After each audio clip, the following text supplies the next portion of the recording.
These felted alter egos are making an impression when lectures and brochures about sex ed don't. It turns out puppets with big mouths and unfiltered emotions strike the right chord with teens. It's like permission to play. Like, so, you have this image when you're a youth and you're like, you want to look cool and stuff. And then bringing puppets out, like, you can't help but giggle. Videos starring the puppets are not preachy, but they tackle tough topics. All rise. Consent? Give permission Permission for what? for you to film her and put it on the Instagrams. Oh. Consent means agreement. We're able to really get right in the face of stigma, and really challenge it and do it again, like in ways with puppets that we wouldn't just. I don't think that we would have the same effect that if we did it with humans. Young people have been helping with the puppets and suggesting storylines. The sets don't need to be fancy. There's a balance of farce and fact. And the puppets are talking about everything from menstruation to romantic rejection to intimate images.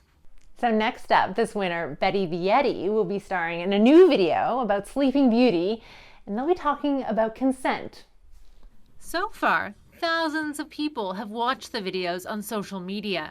The hope is they'll circulate in a rural area on platforms young people already use. It makes it more private, so they're learning sexual health on their own terms. Yeah, right. Like too. they're gonna watch it maybe like to get with a friend or by themselves, and they're gonna learn that way. Kids are living in a digitized time. They're living in a digital community, right?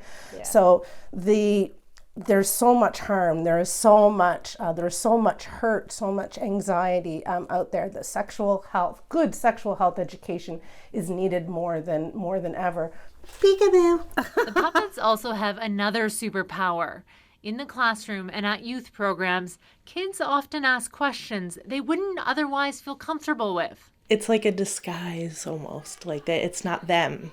It's the puppet. And in this small office, the puppets are helping visitors open up about big issues. And people will tell things to puppets that they don't tell to adults. So the amount of disclosures has actually increased with the use of puppets. We've been able to do a lot more kind of deep one-on-one work. This puppeteering duo has plans to take on proper pronouns, gender identity, and sexually transmitted infections.